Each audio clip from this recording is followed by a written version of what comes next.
Hello வாங்க, எப்படி இருக்குங்க? நல்லா இருக்குறீங்களா? அஸ்வினி சீக்ரெட் சமையல்ல இன்னைக்கு என்ன பண்ண போறோம்?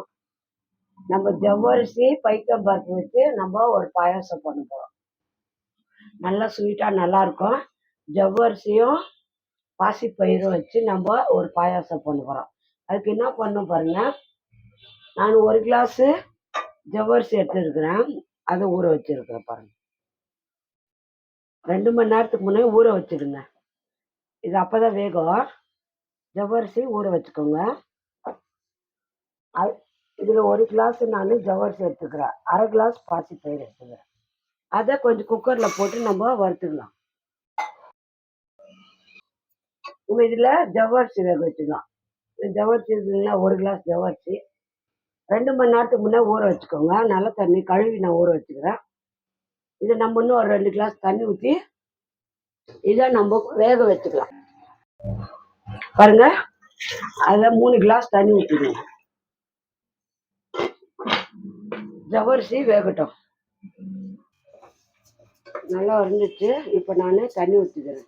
இதில் தண்ணி ஊற்றி குக்கர் மூடி போட்டு வேக வச்சுக்கலாம். ஒரு 3 விசில் விட்டு நம்ம பைத்தம்பருப்பு எடுத்துக்கலாம். 3 விசில் விட்டு பாருங்க, குக்கர் விசில் இறங்கிச்சு. பூ மாறி வந்துச்சு. பருப்பை நல்லா கலக்கிடுங்க. கலக்கிட்டு இப்போ ஜவ்வரிசி வந்துச்சு. நம்ம அதில் ஊற்றிக்கலாம். நம்ம அதில் இது போட்டுக்கலாம். நல்லா கலக்கிடுங்க. ஸ்டவ் பற்ற வச்சு நம்ம எவ்வளோ தண்ணி வேணுமோ அவ்வளோ தண்ணி ஊற்றிக்கலாங்க. வேணுன்ற அளவுக்கு ஒரு ஸ்வீட்டு போட்டு கரெக்டாக தண்ணி ஊற்றிக்கணும். அவ்வளோதாங்க. கொஞ்சம் தண்ணி லைட்டாக சூடாகட்டும். பைத்தம்பருப்பும் வெல்லம் போட்டுக்கிறேன். வெல்லம் எதுக்கு போடுறேன்னா பாருங்க, நாட்டு வெல்லம் எடுத்துக்கிறேன். இந்த டம்ளரில் 3 டம்ளர் போட்டுக்கோங்க. இதில் மண் இருக்காது, அதனால அப்படியே நான் போடுறேன்.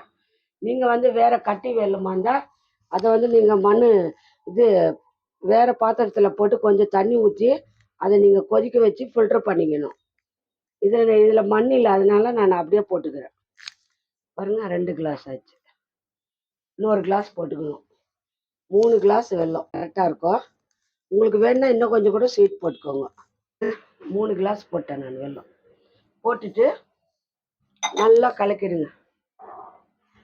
இந்த வெல்லத்தில் தண்ணி இருக்கும், அதுவும் வரும்.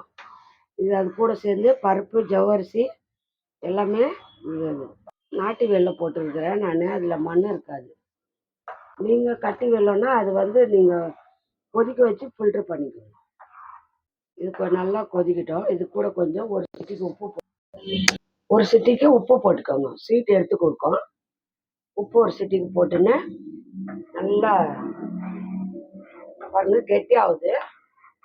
இது சுடு தண்ணி தான் ஊற்றணும். பச்சை தண்ணி ஊற்றக்கூடாது. எவ்வளோ வேணுமோ அவ்வளோ தண்ணி ஊற்றிக்கோங்க திட்டமாக. அப்போ தான் டேஸ்ட்டாக இருக்கும். ஏன்னா ரொம்ப கெட்டி ஆகிட்டா குடிக்க முடியாது. இது ஆறுனா கெட்டி ஆகிடும். அதனால் தண்ணி எவ்வளோ வேணுமோ அவ்வளோ ஊற்றிக்கோங்க. பாருங்கள், லைட்டாக தண்ணி சூடு பண்ணி ஊற்றிக்கோங்க. பச்சை தண்ணி ஊற்றாதீங்க. பாருங்கள், தனியாக ஒரு ஃபேன் வச்சு அதில் நெய் ஊற்றிக்கோங்க. 2 ஸ்பூன் நெய் ஊற்றிருக்கிறேன். நெய் ஊற்றிட்டு நம்ம முந்திரி போட்டு வறுத்துக்கலாம்.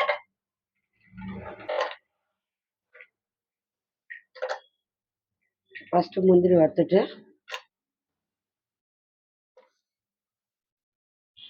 நல்லா முந்திரி வறுத்துக்கோங்க. கலர் வறுத்து அப்புறம் திராட்சை வறுத்துட்டு நம்ம இதில் ஊற்றிக்கலாம். இது நார்மல் பால் இல்லை, தேங்காய் பால். தேங்காய் 1/2 மூடி எடுத்து பால் எடுத்து வச்சுக்கிறேன். தேங்காய் பால் கெட்டியாக இருக்குது, அதையும் இதில் ஊற்றிக்கலாம். அந்த நார்மல் பாலை ஊற்றினா நல்லா இருக்காது. தேங்காய் பால் ஊற்றுங்க, ரொம்ப நல்லாயிருக்கும். ஏன்னா தண்ணியாக இருந்தால் தாங்க கெட்டியாகிடும். இது ஒரு நல்லா கொதிக்கட்டும். முந்திரி திராட்சை ரெடி ஆயிடுச்சு. முந்திரி திராட்சை வறுத்துக்கோங்க. ஜவ்வரிசி தெரியல, இது வெல்லம் கருப்பாக இருக்கிறதுனால இது கிரேப்ஸ் ஆயிடுச்சு. இதை ஊற்றிடுங்க. ஒரு 2 நிமிஷம் கொதிக்க வைங்க. இது கொஞ்சம் கெட்டியாகிடும். அப்புறமா குடிக்கிற மாதிரி இருக்கணும் இல்லையா? ரொம்ப கெட்டியாகிடும், குடிக்க முடியாது. ஒரு 5 நிமிஷம் கொதிக்க விடணும். ஒரு கொதிச்சிச்சு, நம்ம ஆஃப் பண்ணிடலாம். ஒரு சூப்பரான ஜவ்வரிசியும் பாசி பைத்தம் பருப்பு வச்சு நம்ம ஒரு பாயாசம் பண்ணிட்டோம் சூப்பரா. இந்த மாதிரி தண்ணியாக இருந்தால் கிளாஸில் ஊற்றி குடிக்க தெரியலையே.